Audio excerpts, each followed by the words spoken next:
चिंतन श्री गुरुदेव दत्त श्री स्वामी समर्थ।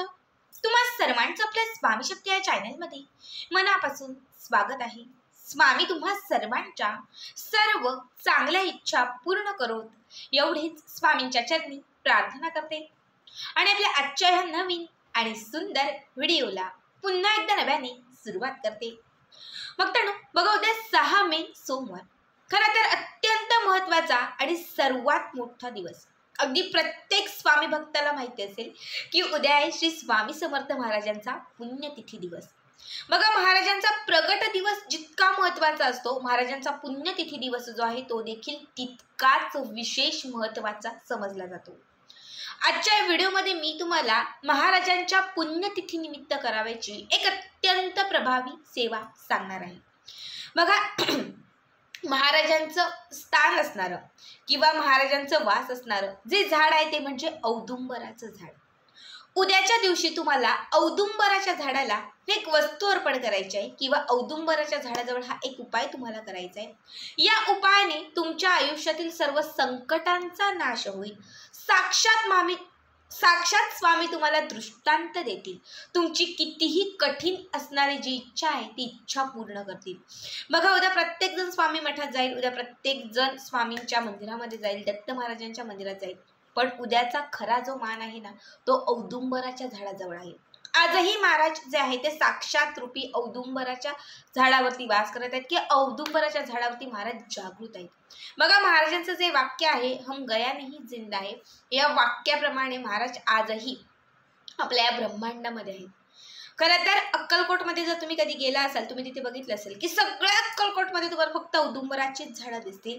जिथे महाराजांचं जे मंदिर आहे तिथे तुम्ही गेलात तर एक जे औदुंबराचं झाड किंवा औदुंबराचं जे वृक्ष आहे, ज्या झाडाखाली साक्षात महाराज प्रकट झाले होते, आजही असंख्य स्वामी भक्तांना तिथे महाराजांचे चमत्कार दिसतात।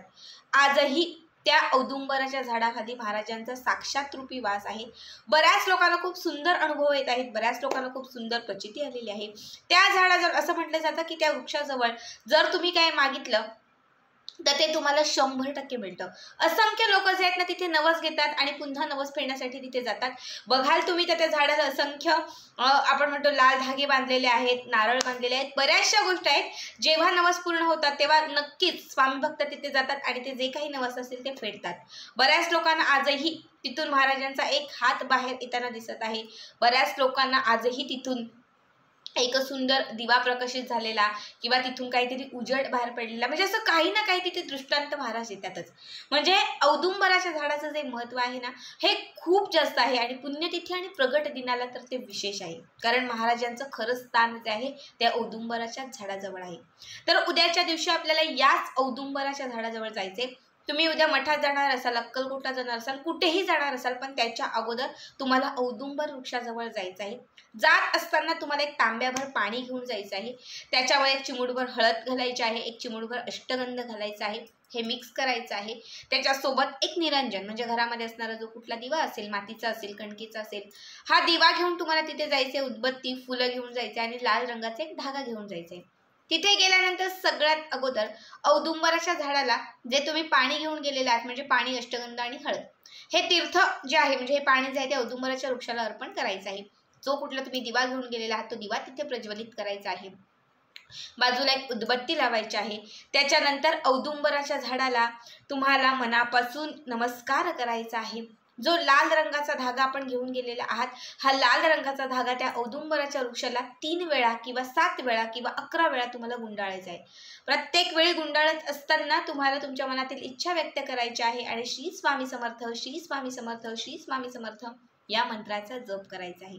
हे करून झालं की त्याच्यानंतर औदुंबराच्या झाडाजवळ बसायचं आहे। तुम्हाला श्री अनंत कोटी ब्रह्मांड नायक राजाधिराज योगी राजश्री अक्कलकोट निवासी श्री स्वामी समर्थ महाराज की जय हा मंत्र म्हणून महाराजांना तुम्हाला 7 वेळा मुजरा करायचा आहे। ठीक आहे, औदुंबराच्या झाडाजवळ तुम्हाला मुजरा करायचा आहे, कारण उद्याच्या दिवशी साक्षात रूपी महाराज जे आहेत ना ते औदुंबराच्या झाडाजवळ जागृत असणार आहे। त्यामुळे तुम्हाला तिथे 7 वेळा मुजरा करायचा आहे। त्याच्यानंतर आपले हे जे दोनही हात आहेत हे त्या औदुंबराच्या वृक्षाला तुम्हाला स्पर्श करायचे आहेत। स्पर्श केल्यानंतर तुमची जी इच्छा असेल ती इच्छा तिथे तुम्हाला तिथे व्यक्त करायची आहे। ती इच्छा पूर्ण होण्यासाठी महाराजांना तुम्हाला प्रार्थना करायची आहे आणि 3 वेळा तारक मंत्राचं पठण करायचंय. निशंक होई रे म्हणा, निर्भय होई रे म्हणा, प्रचंड स्वामी बळ पाठीशी. आपलं जे महाराजांचं तारक मंत्र आहे ते मोजून 3 वेळा म्हणायचं. ठीक आहे, 3 वेळा आपलं तारक मंत्र म्हणून झालं की मग त्याच्यानंतर तुम्हाला एक चिमूटभर खडी साखर जर तुम्ही आणली असेल, गोड जे काही तुम्ही तिथे आणलं असेल, तर तुम्हाला त्या गोडाचा जो नैवेद्य आहे तो त्या औदुंबराच्या वृक्षाच्या बुडाजवळ, म्हणजे त्याचं जे खोड आहे त्या खोडाच्या जवळ नैवेद्य स्वरूप तुम्हाला हे गोड काहीतरी ठेवायचं आहे. का तर फळ आणलं असेल तर ते तुम्ही फळ ठेवलं तरीही चालेल. इतकं करायचं आहे.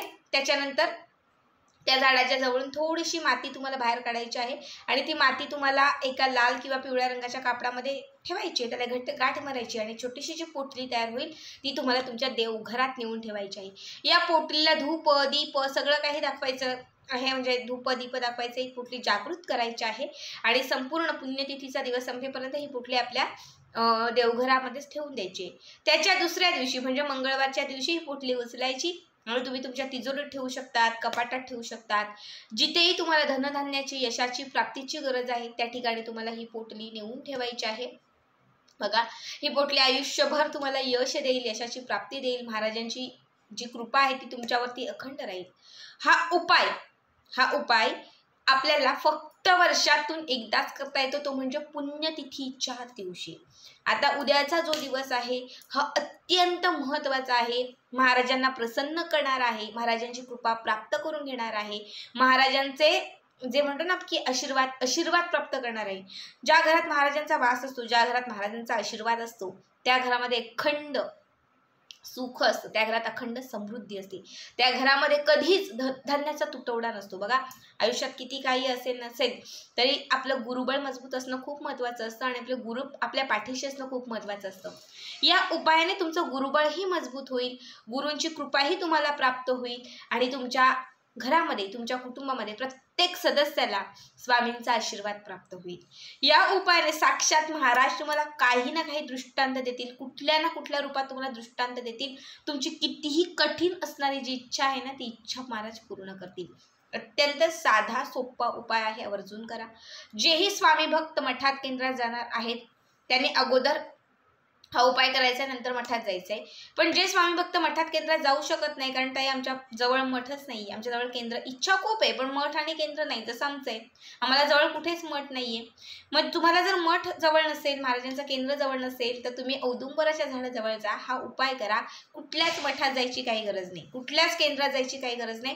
तिथेच महाराज तुम्हाला भेटणार, तिथेच महाराजांचा आशीर्वाद तुम्हाला प्राप्त होणार. अत्यंत साधा सोपा उपाय आहे, आवर्जून करा. आजचा हा व्हिडिओ कसा वाटला नक्कीच कमेंट करा आणि पुढचे व्हिडिओ पाहण्यासाठी चॅनलला सबस्क्राईब करा. श्री स्वामी समर्थ. जय जय स्वामी समर्थ.